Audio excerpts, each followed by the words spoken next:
Bedong Hua, melanjutkan cerita dari episode sebelumnya ya. Setelah Xiaoyan dan juga Feng Qing'er bersiap di posisi mereka masing-masing, pertarungan puncak untuk menentukan siapakah jenius terbaik di generasi muda pun akhirnya dimulai. Sesaat kemudian sebuah body doki bercampur kilatan petir pun melonjak dari tubuh Feng Qing'er dan segera menyebar ke seluruh arena kompetisi. Harus diakui kalau bakat pelatihan Feng Qing'er memang sangatlah tinggi. Dia bahkan mampu menyatukan dua afinitas doki yang berbeda dengan sangat sempurna. Perpaduan dari afinitas angin dan juga petir benar-benar menghasilkan daya hancur yang sangat kuat dan jauh melebihi pelatihan doki biasa. Tidak heran Feng Qing'er mampu bersaing dengan para ahli yang jauh lebih kuat darinya. Hal ini serupa dengan metode yang digunakan oleh Xiaoyan. Hanya saja Xiaoyan memadukan api surgawi dengan doki miliknya. Meskipun Xiaoyan memiliki beberapa teknik do kelas D, termasuk mantra api, tetapi jika dibandingkan dengan Feng Qing'er yang memiliki dukungan dari si besar seperti Pavilion Fengli, jelas dia akan kalah jika membandingkannya dalam hal metode pelatihan. Sementara Xiaoyan masih terjebak dalam pikiran ini, sutra warna-warni milik Feng Qing'er pun tiba-tiba melesat dengan kecepatan tinggi dan langsung menyerangnya. Meski Xiaoyan berhasil menghindari serangan ini dengan mudah, tetapi dia juga menyadari kalau serangan tersebut tidak sederhana seperti penampilannya. Jika ahli setingkat Dahuang sampai terkena serangan itu, kemungkinan mereka akan langsung mengalami luka serius setelah beberapa pertukaran. Xiaoyan akhirnya berhasil menemukan celah dan langsung melancarkan serangan balik dengan bantuan api surgawi miliknya. Namun di saat yang bersamaan Feng Qing'er tiba-tiba menarik selendangnya dan menciptakan serpihan kain yang tak terhitung jumlahnya. Dalam sekejap serpihan kain itu pun berputar dan menyerbu Xiaoyan dari segala arah. Beruntung di situ Xiaoyan sempat bereaksi dan segera mengaktifkan teknik enam penguasa untuk membentuk sebuah pertahanan mutlak. Meskipun pertahanan ini sangatlah kuat, tetapi semua orang bisa menyaksikan kalau Xiaoyan tampaknya mulai terdesak oleh serangan bertubi-tubi yang dilancarkan Feng Qing'er. Setelah benturan terjadi cukup lama, serpihan kain petir yang menyerbu Xiaoyan pun menunjukkan sebuah fluktuasi doki yang sangat besar dan perlahan berubah menjadi seekor ponik warna-warni berukuran lebih dari 100 kaki. Sesaat kemudian Feng Qing'er lantas memberikan tetes darah miliknya ke dalam ponik tersebut. Begitu tetesan darah memasuki tubuhnya, ponik warna-warni itu pun tampak menjadi hidup dan jauh lebih liar dari sebelumnya. Feng Qing'er yang tergantung di langit pun langsung mengaktifkan salah satu teknik terkuat Pavilion Fengli yang bernama Wind Killing Finger. Begitu teriakan Feng Qing'er terdengar, sebuah pilar energi pun tiba-tiba melonjak dari mulut ponik warna-warni yang dia ciptakan. Feng Qing'er yakin kalau serangan ini seharusnya sudah cukup untuk mengambil nyawa Xiaoyan. Perubahan di atas arena itu secara alami membuat ekspresi Feng Zunze berubah menjadi serius. Lei Zunze yang menyadari hal ini pun sontak waspada dan bersiap untuk bertindak jika Feng Zunze sampai ikut campur dalam pertarungan tersebut. Di saat ketegangan terus menyebar ke seluruh sudut arena, pertahanan Xiaoyan pun perlahan runtuh dan akhirnya menghilang sepenuhnya. Namun di saat yang bersamaan, semua orang bisa melihat ada sebuah teratai api hijau giok yang tiba-tiba muncul dan menari di telapak tangan Xiaoyan. Sementara itu di sisi lain, pilar energi di mulut ponik warna-warni tampak semakin memadat dan akhirnya melesat bagaikan sinar laser hingga bertabrakan dengan teratai api milik Xiaoyan. Begitu kedua serangan mematikan ini saling bertabrakan, gesekan yang terjadi secara alami menimbulkan retakan dimensi di sekitarnya. Pada saat ini seluruh tatapan mata benar-benar terfokus ke arah terjadinya benturan. Meskipun sinar laser sangat kuat, tetapi mereka bisa melihat kalau teratai api hijau giok milik Xiaoyan jauh lebih mendominasi. Setelah gesekan terjadi lebih dari 2 menit, sinar laser itu pun perlahan meredup dan akhirnya lenyap sepenuhnya. Semua orang yang hadir jelas mengerti seberapa kuat teknik Wind Killing Finger yang digunakan oleh Feng Qing'er. Namun siapa sangka teknik tersebut akan dikalahkan oleh sebuah teratai api yang belum pernah muncul di dataran tengah. Sebelumnya Feng Zunze yang awalnya tegang pun perlahan merasa tenang setelah menyaksikan kemampuan Xiaoyan. Namun dia sangat penasaran dengan teratai api yang diciptakan oleh Xiaoyan itu. Bagaimanapun dia jelas mengetahui kalau Yao Lao tidak pernah memiliki apalagi sampai melatih teknik tersebut. Di sisi lain, para jenius lainnya tampak terkejut dan tak bisa mempercayai kalau Xiaoyan mampu mematahkan salah satu teknik terkuat dari Pavilion Fengli. Hal ini membuktikan kalau Xiaoyan memang jauh lebih kuat dari mereka semua. Sementara itu teratai api hijau giok yang melayang-layang di langit tampak berputar lebih cepat dan terus menerjang. Feng Qing'er yang tergantung di langit segera menarik ponik api warna-warni di hadapannya dan membentuk sebuah penghalang. Begitu teratai api hijau giok menyentuh penghalang tersebut, ledakan maha dahsyat yang tercipta dari gabungan api surgawi itu pun seketika melonjak dan menyebar ke seluruh cakrawala. Daya hancur yang dihasilkan dari riak energi itu secara alami membuat penghalang di sekitar Feng Qing'er mulai retak dan akhirnya hancur. Alhasil ponik warna-warni dan juga Feng Qing'er yang tersembunyi di dalam pun terlempar jauh ke belakang. Meskipun Feng Qing'er berhasil menghindari luka fatal dari gelombang api tersebut, tetapi semua orang bisa melihat kalau kondisinya saat ini terlihat cukup menyedihkan. Kerugian ini secara alami membuat Feng Qing'er benar-benar murka dan bersumpah akan membalas Xiaoyan. Sesaat kemudian dia lalu berteriak dan mengaktifkan sebuah teknik bernama Soul Swallowing Bloodline. Dalam sekejap ponik warna-warni berukuran 100 kaki itu pun menyusut dan berubah menjadi sebuah gumpalan cahaya berwarna merah pekat. Begitu Feng Qing'er menelan gumpalan energi tersebut, sepasang sayap ponik warna-warni pun tiba-tiba muncul di punggungnya. Pada saat ini aura yang dipancarkan Feng Qing'er telah melambung tinggi dan setara dengan Eli Daosong bintang 3. Tentu saja Xiaoyan tidak mau kalah dengan pihak lawan. Oleh karena itu dia segera mengaktifkan teknik perubahan 3 api misterius untuk mengimbangi kekuatan Feng Qing'er. Dalam sekejap aura di tubuh Xiaoyan pun ikut melonjak. Namun peningkatan ini tiba-tiba saja berhenti ketika Xiaoyan memasuki bintang 3 Daosong. Hal ini jelas membuat Xiaoyan merasa heran dan kebingungan ketika masih berada di kelas De Huang. Kekuatan Xiaoyan bisa meningkat sebanyak 3 bintang ketika mengaktifkan teknik ini.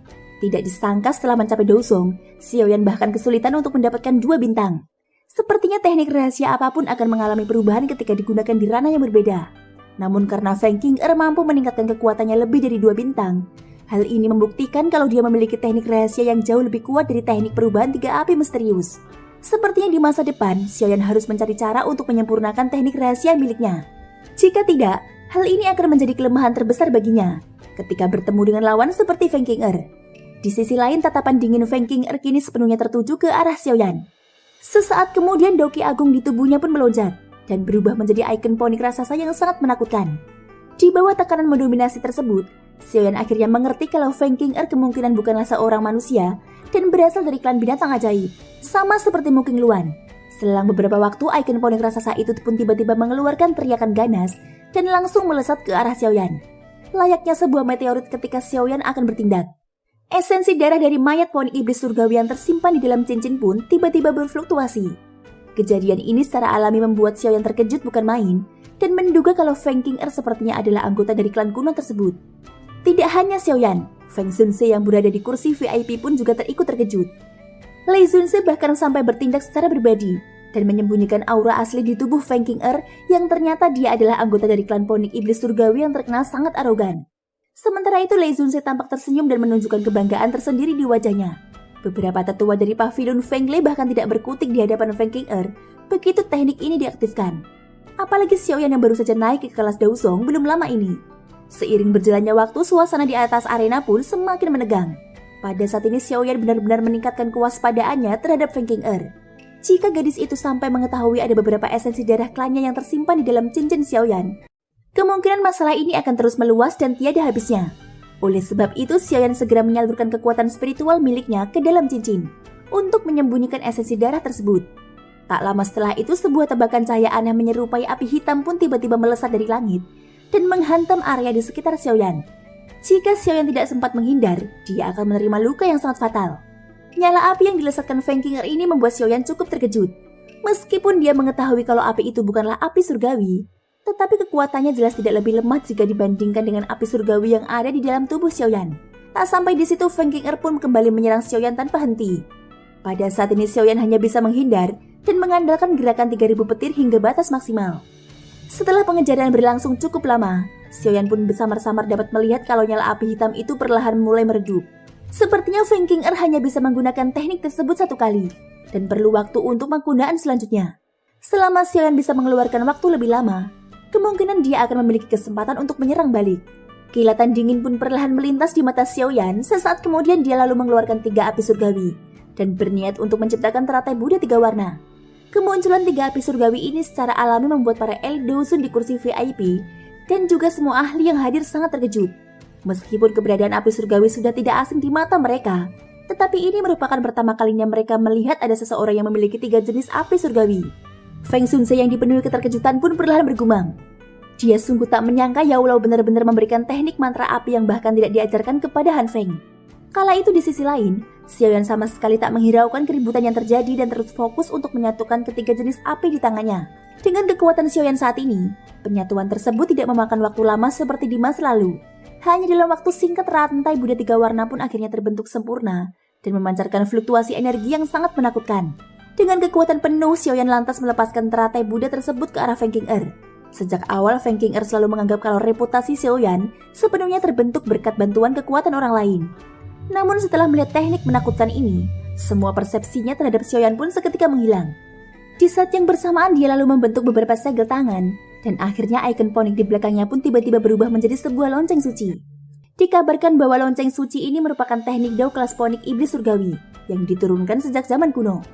Selain pertahanannya yang sangat kuat, teknik lonceng suci sendiri diciptakan oleh leluhur klan kuno tersebut yang telah mencapai ranah Douseng.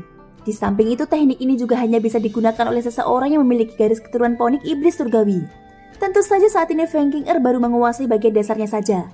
Di hadapan para ahli yang hadir, teratai Buddha milik Xiaoyan pun akhirnya menghantam lonceng suci yang baru saja diciptakan oleh Feng King. Tak berselang lama, teratai Buddha 3 warna itu pun meledak dan menimbulkan gelombang api maha dahsyat. Layaknya sebuah tsunami riak energi yang menyebar itu pun kini sepenuhnya menutupi cakrawala di atas markas pavilion Fenglei. Ekspresi para elit Dao Sun di kursi VIP pun seketika berubah. Mereka tak pernah mengira kalau Xiaoyan memiliki teknik Dao yang sangat menakutkan. Kekuatan destruktif semacam itu adalah sesuatu yang bahkan tidak bisa diciptakan oleh ahli bintang 6 Dousong sekalipun. Terlebih teknik ini sepenuhnya bergantung pada kemampuan Xiaoyan sendiri, dan bukan karena bantuan roh spiritual atau semacamnya. Selang beberapa waktu, lonceng suci yang melindungi Feng King pun tampak melemah, dan mulai menunjukkan tanda-tanda keretakan. Kelihatannya lonceng suci tersebut tidak akan mampu bertahan lebih lama lagi di bawah tekanan teratai Buddha 3 warna milik Xiaoyan. Tak butuh waktu lama, apa yang dikhawatirkan pihak pavilion Fenglei pun akhirnya terjadi. Lonceng suci peninggalan Douseng itu seketika terbelah dan hancur berkeping-keping. Begitu pertahanan Feng King lenyap, Xiaoyan pun segera berpindah tepat di belakangnya dan langsung menghantamnya sekuat tenaga. Alhasil sosok jenius yang terkenal angkuh itu pun melesat dan menghantam tanah dengan sangat keras. Sambil memuntahkan seteguk darah segar, Feng King pun mencoba untuk bangkit kembali. Namun di situ Xiaoyan sama sekali tak memberikan kesempatan baginya dan langsung menerjang ke arah Feng King dengan kecepatan penuh. Akan tetapi hal yang tak terduga terjadi di mana tubuh Feng King yang diserang oleh Xiaoyan kali ini ternyata hanyalah avatar 3000 petir yang disebutkan Feng Zunse sebelumnya. Meskipun begitu, trik semacam ini jelas sudah terlalu biasa di hadapan Xiaoyan. Sambil tersenyum dingin, Xiaoyan lantas melancarkan sebuah pukulan ke arah ruang kosong di udara. Tepat sebelum pukulan ini masuk, tubuh Feng King yang asli pun tiba-tiba muncul dengan penuh kepanikan. Dia pun bergegas mengepalkan tinjunya dan menahan pukulan Xiaoyan hingga terpental beberapa puluh meter ke belakang. Pada saat ini semua orang bisa melihat kalau jenius terbaik di pavilion Fenglei benar-benar telah dikalahkan oleh Xiaoyan. Setelah Xiaoyan berhasil mendominasi pertarungan dan membuat Feng King terluka parah, Xiaoyan pun lantas mencengkram erat leher Feng King sembari menunjukkan niat membunuh di wajahnya. Hasil akhir semacam ini secara alami telah melebihi harapan dari semua orang. Bakat serta kekuatan Feng King adalah sesuatu yang hanya muncul 1 abad sekali. Tak disangka sosok yang digadang-gadang sebagai jenius terbaik di generasi ini akan dikalahkan oleh pemuda tak dikenal seperti Xiaoyan. Di antara para ahli yang hadir, Lei Zunse jelas adalah orang yang paling terkejut dengan hasil pertarungan ini. Selain itu, kemenangan tersebut juga akan mempermudah Xiaoyan pergi dari markas pavilion Fenglei, sesuai dengan perjanjian yang mereka sepakati sebelumnya. Di sisi lain, Fetian dan para tetua lainnya pun hanya bisa terdiam setelah menyaksikan teratai Buddha sebelumnya. Kini mereka tidak berani lagi meremehkan Xiaoyan. Dibandingkan dengan anggota pavilion Fenglei yang terlihat suram, wajah Feng Zunse tampak dipenuhi senyuman. Penampilan Xiaoyan hari ini benar-benar berhasil membuatnya terpukau. Wajah Feng Zunse tampak dipenuhi senyuman. Penampilan Xiaoyan hari ini benar-benar berhasil membuatnya terpukau. Dia sangat ingin tahu di manakah Yao Lao mendapatkan murid berbakat sepertinya. Sementara itu di arena kompetisi, kondisi Feng King tampak semakin memburuk. Meski sudah tak ada peluang untuk menang, keangkuhan di dalam dirinya membuat Feng King tak mau menyerah. Sesaat kemudian dia lalu mengerahkan seluruh energi yang tersisa dan berniat menyerang Xiaoyan dengan api hitam sebelumnya. Tatapan dingin pun seketika melintas di mata Xiaoyan ketika melihat tingkah laku Feng King yang begitu keras kepala. Dalam sekejap api hijau giok pun melonjak dari tangan Xiaoyan dan langsung menekan api hitam di tubuh Feng King. Meskipun nyala api ini cukup unik, tetapi di hadapan api surgawi semua itu tidak ada apa-apanya. Setelah menekan api hitam di tubuh Feng King, ekspresi Xiaoyan pun semakin serius dan mengatakan, "Nona Feng, apakah kau benar-benar berpikir bahwa aku tidak berani untuk membunuhmu?" Tepat setelah kata-kata ini terdengar, beberapa botol giok berisikan esensi darah poni kuno pun tiba-tiba meluncur keluar dari cincin penyimpanan Xiaoyan. Perubahan mendadak ini jelas membuat Xiaoyan sangat terkejut dan segera menyimpan kembali beberapa botol tersebut sebelum diketahui oleh Feng King dan yang lainnya. Tak sampai di situ, Xiaoyan pun segera mundur dan menjauh dari Feng King. Tampaknya garis keturunan gadis itulah yang telah mempengaruhi esensi darah tersebut. Sementara itu di sisi lain, tatapan Feng King kini sepenuhnya tertuju ke cincin penyimpanan di tangan Xiaoyan. Meskipun dia tidak bisa melihat secara jelas karena reaksi Xiaoyan yang terlalu cepat, Tetapi Feng Qing'er bisa merasakan kalau darah di tubuhnya mulai mendidih ketika benda itu muncul. Setelah merenung dan memikirkan segala kemungkinan, Feng Qing'er pun perlahan bergumam dan menduga kalau benda itu kemungkinan besar adalah esensi darah dari klannya. Dengan penuh keyakinan, Feng Qing'er lantas menatap ke arah Xiaoyan dan berkata, "Serahkan benda itu kepadaku. Xiaoyan, kau benar-benar sudah keterlaluan. Kau bahkan berani mengambil sesuatu yang dimiliki klan Ponik Iblis Surgawi." Perubahan di atas arena ini secara alami membuat Lei Xunzhe seketika berdiri dari tempat duduknya dan bergegas menghampiri Feng Qing'er untuk mengetahui apa yang sebenarnya terjadi. Tidak hanya Lei Xunzhe, Feng Xunzhe juga ikut turun ke arena dan muncul di depan Xiaoyan dengan suara pelan. Dia lalu mengatakan menang kalah adalah hal yang biasa dalam sebuah kompetisi. Feng Qing'er, meskipun kau adalah anggota dari klan Ponik Iblis Surgawi, tetapi jangan berpikir kalau klan kuno milikmu itu bisa menjelajahi Central Plains. Tanpa rasa takut sambil tertawa dingin, Feng Qing'er pun menjawab kalau sebelumnya dia jelas merasakan keberadaan esensi darah klannya di tangan Xiaoyan. Dengan status Feng Xunzhe di dataran tengah, Feng Qing'er yakin dia seharusnya tahu aturan yang berlaku dalam klan Ponik Iblis Surgawi, di mana semua bagian tubuh terutama esensi darah dari anggota klannya sudah mati, tidak boleh jatuh ke tangan orang luar. Dan tindakan Xiaoyan hari ini bisa dianggap telah melanggar tabu terbesar di dalam klannya. Jika masalah ini menyebar, pasukan tim penegak hukum dari klan Ponik Iblis Surga pasti akan langsung bertindak. Senyum di wajah Feng Xunzhe pun perlahan menghilang. Bagaimanapun dia jelas mengerti seberapa kuat klan kuno tersebut. Tak berselang lama, Xiaoyan pun tiba-tiba bersuara dan mengatakan, "Nona Feng, aku sungguh tak mengerti dengan apa yang baru saja kau katakan.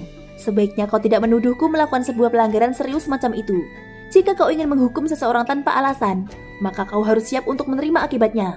Perkataan Xiaoyan itu jelas membuat Feng Qing'er merasa semakin kesal dan mengatakan, "Jika kau sungguh berani, maka biarkan aku untuk memeriksa cincin penyimpananmu itu." Permintaan Feng Qing'er ini jelas sudah terlalu berlebihan bagi semua orang, terutama di mata Feng Xunzhe. Dengan ekspresi serius, dia lalu berkata, "Meskipun pavilion bintang jatuh tidak bisa dibandingkan dengan klan Ponik Iblis Surgawi, tetapi kami bukanlah sesuatu yang bisa ditindas oleh orang lain. Sebagai generasi muda, kau sebaiknya tidak bertindak terlalu arogan."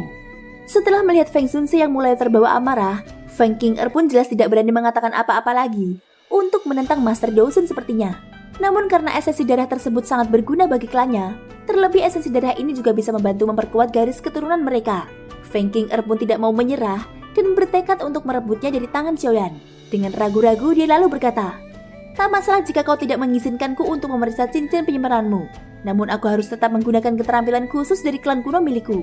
Jika masih tidak menghasilkan apa-apa, maka aku akan meminta maaf di hadapan semua orang." Meskipun permintaan Feng Qing'er kali ini terdengar cukup masuk akal, tetapi Feng Xunzhe masih merasa sangat khawatir jika Xiaoyan sampai terbukti memiliki esensi darah dari klan Ponik Iblis Surgawi. Seperti yang dikatakan oleh Feng Qing'er, maka masalah ini akan menjadi sangat sulit untuk diselesaikan. Demi menghilangkan kecurigaan itu, Xiaoyan pun perlahan mengangguk dan akhirnya mengizinkan Feng Qing'er untuk memeriksa tubuhnya dengan keterampilan khusus dari klan Ponik Iblis Surgawi. Keputusan Xiaoyan ini tentu membuat semua orang tertegun, bahkan termasuk Feng Qing'er sendiri. Namun karena Xiaoyan sudah setuju, Feng Qing'er pun tak membuang waktu lagi dan segera mengeluarkan tetes darah dari ujung jarinya. Sesaat kemudian, tetesan darah itu pun perlahan berubah menjadi sebuah tulisan segel misterius dan berhenti tepat di hadapan Xiaoyan. Sebuah cahaya merah pun perlahan menyebar dari segel tersebut dan mulai memindai seluruh bagian tubuh Xiaoyan, termasuk cincin penyimpanannya. Namun sampai sejauh ini tidak ada satupun keanehan yang muncul. Setelah pencarian berlangsung cukup lama, segel itu pun perlahan memudar dan akhirnya terserap kembali ke dalam tubuh Feng Qing'er. Hasil pencarian ini secara alami membuat Feng Qing'er merasa tidak terima dan meminta Xiaoyan agar segera mengeluarkan esensi darah yang sudah dia sembunyikan. Bagaimanapun dia sangat yakin kalau item yang meluncur dari cincin penyimpanan Xiaoyan sebelumnya tidak lain dan tidak bukan adalah esensi darah dari klan miliknya. Feng Xunzhe yang berada di depan Xiaoyan pun sontak berteriak dengan suara dingin, "Jika kau terus menimbulkan masalah, maka jangan salahkan Yang Mulia Dawson ini karena tidak memberikan wajah pada klan Ponik Iblis Surgawi milikmu." Sebagai seorang guru, Lei Xunzhe pun perlahan maju dan meminta Feng Qing'er untuk tidak memperpanjang masalah ini. Terlepas dari seberapa kuat, dia ingin menerkam Xiaoyan. Pada saat ini Feng Qing'er tetaplah murid dari Lei Xunzhe. Oleh sebab itu dia pun akhirnya mengalah dan memendam semua kekesalannya. Sesuai dengan ucapan yang dia katakan sebelumnya, Feng Qing'er pun lantas menangkupkan kedua tangannya dan memohon maaf kepada Xiaoyan atas segala kesalahpahaman yang terjadi. Tentu saja semua itu dilakukan dengan penuh keterpaksaan. Karena pertarungan tersebut telah sepenuhnya berakhir, Feng Xunzhe pun perlahan tersenyum ke arah Lei Xunzhe dan berkata, "Sesuai dengan kesepakatan sebelumnya, aku pikir dendam antara Xiaoyan dan Pavilion Fengle seharusnya sudah terselesaikan dengan baik." Pada saat ini Lei Xunzhe pun hanya bisa terdiam. Meskipun hatinya dipenuhi amarah, namun dengan statusnya dia jelas tidak mungkin mengingkari perkataannya sendiri. Akan tetapi jika di masa depan Xiaoyan sampai membocorkan gerakan 3000 petir kepada orang lain, maka dia sendiri yang akan bertindak untuk membunuhnya. Feng Zunze pun perlahan tertawa sembari menatap area di sekitarnya. Setelah pertarungan sengit antara Xiaoyan dan juga Feng Qing'er, kompetisi yang diadakan 4 pavilion jelas tidak mungkin bisa dilanjutkan lagi. Dalam hal kekuatan, Feng Qing'er bisa dikatakan sebagai yang terkuat di antara 3 jenius lainnya. Oleh karena itu, Feng Zunze menyarankan pemenang dari kompetisi kali ini akan diberikan kembali kepada pavilion Feng Lei. Dua elit Dosun yang tersisa pun hanya bisa menganggukkan kepala mereka dan menyetujui saran dari Feng Zunze tersebut. Karena semua urusan sudah terselesaikan, Feng Zunze pun lantas pamit dan bergegas pergi meninggalkan area pegunungan pavilion Feng Lei bersama Xiaoyan, Lin Yan, dan juga Mu Qingluan. Setelah kepergian kelompok Feng Zunze, 2 pavilion lainnya pun ikut pamit dan pergi meninggalkan arena kompetisi. Pada saat ini hanya tersisa anggota dari pavilion Feng Lei yang berada di arena kompetisi tersebut. Sesaat kemudian Yile Zunze lantas menyapu pandangannya ke arah Feng Qing'er dan mengatakan, "Jika kau memang yakin Xiaoyan memiliki esensi darah itu, maka kau harus segera kembali dan melaporkan masalah ini kepada klanmu.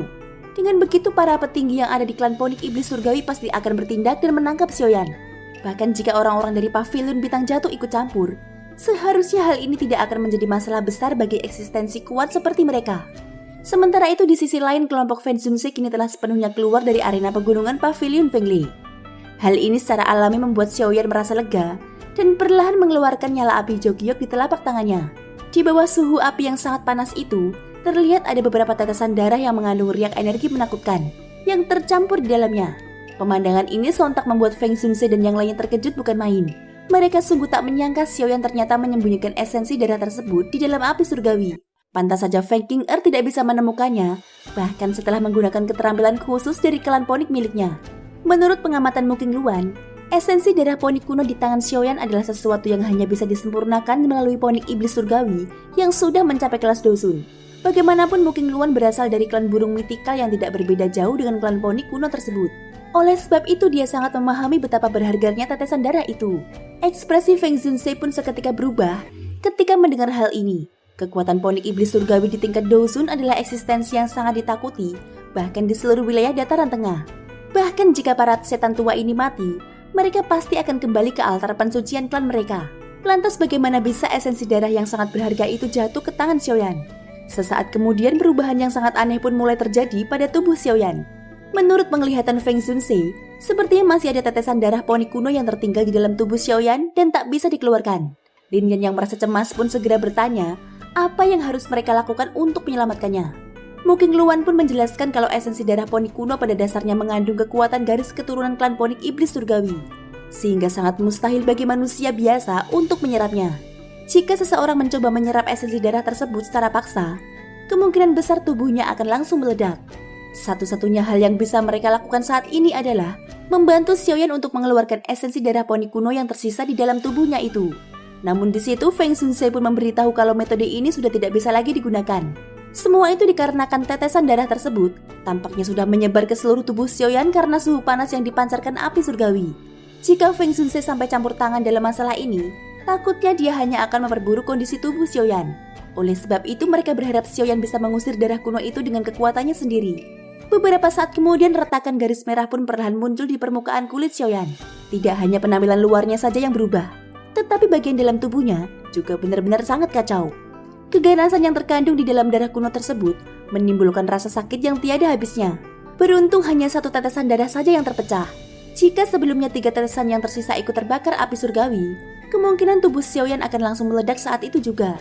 Sambil menyalurkan kekuatan spiritual miliknya, Xiaoyan pun perlahan mulai mempelajari situasi di dalam tubuhnya.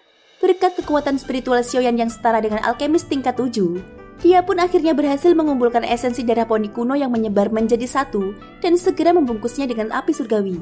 Suhu panas yang dipancarkan api hijau giok ini pun terus meningkat hingga membuat keganasan yang terkandung di dalam esensi darah tersebut perlahan melemah. Setelah pembakaran berlangsung cukup lama, esensi darah Ponik kuno itu pun akhirnya berhasil disempurnakan dan berubah menjadi kabut energi yang sangat murni.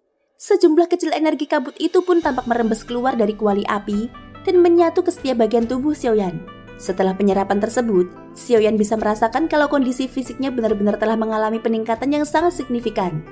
Namun begitu proses penyerapan ini terjadi berulang kali, tubuh Xiaoyan pun tampaknya telah mencapai batas maksimal. Jika sisa energi di dalam kuali api terus merembes keluar dan menyebar, kemungkinan besar tubuh Xiaoyan akan meledak. Situasi berbahaya ini jelas membuat Xiaoyan sangat dilema dan berpikir keras apa yang harus dia lakukan selanjutnya. Tepat ketika tanda-tanda ledakan tubuh semakin meluas, Xiaoyan pun tiba-tiba membuka kedua matanya dan secara bersamaan sepasang sayap tulang yang telah dia sembunyikan selama ini pun seketika muncul di punggungnya. Dalam sekejap, energi yang meluap di tubuh Xiaoyan pun tampak mengalir deras ke dalam sayap tulang tersebut. Penyerapan energi ini secara alami membuat sayap tulang tumbuh 2 kali lipat dari ukuran sebelumnya hingga memancarkan aura super kuat yang menembus langit. Sesaat kemudian tubuh Xiaoyan yang sudah hampir meledak pun perlahan pulih dan kembali ke kondisi normalnya. Pemandangan ini secara alami membuat Feng Zunze dan yang lainnya tercengang sampai tak bisa berkata-kata. Sebagai sesama magical beast, Mu Qingluan telah menyadari kalau sayap tulang itu merupakan benda yang disempurnakan dari mayat ponik iblis surgawi. Tidak hanya Mu Qingluan, Feng Zunze juga merasakan hal yang sama. Meskipun tampilannya sedikit berbeda, tetapi aroma yang terpancar dari sayap tulang itu serupa dengan beberapa ponik iblis surgawi yang dia temui di masa lalu. Dengan adanya esensi darah serta sayap tulang, mereka pun bertanya-tanya apakah Xiaoyan benar-benar sudah membunuh salah satu anggota dari klan ponik kuno itu. Feng Zunze pun sedikit termenung dan mengatakan bocah kecil ini memang cukup berani. Bahkan Yaulo termasuk dia sendiri akan berpikir 2 kali sebelum menyentuh seseorang dari klan ponik iblis surgawi. Tak berselang lama, Xiaoyan pun perlahan berdiri sembari mengepalkan tinjunya. Dalam sekejap kekuatan luar biasa melonjak dari dalam tubuh Xiaoyan hingga membuatnya mengeluarkan auman super kuat ke arah cakrawala. Feng Zunze yang mendengar teriakan itu pun sontak menemukan ada seutas raungan naga dan juga ponik yang terkandung di dalamnya. Jika kemampuan ini digunakan secara bersamaan dengan teknik gelombang sonik, maka tekanan yang dihasilkan pasti akan sangat menakutkan. Xiaoyan sendiri juga terkejut dan menduga kalau teriakan ponik yang disebutkan Feng Zunze seharusnya dia dapatkan ketika menyerap esensi darah sebelumnya. Sukacita pun dengan cepat melonjak di hati Xiaoyan. Dia yakin kecepatan sayap tulang pasti sudah meningkat pesat.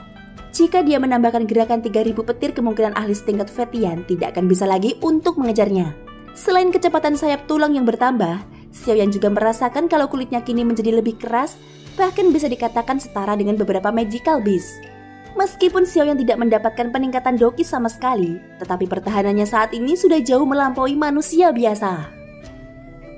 Thank you guys sudah mendengarkan ceritaku di episode kali ini sampai akhir. Ikutin terus kelanjutan episode-episode berikutnya ya. Jangan lupa dukung terus channel aku dengan cara subscribe, like, dan komennya. Semoga hari kalian menyenangkan. Sampai jumpa dan bye-bye.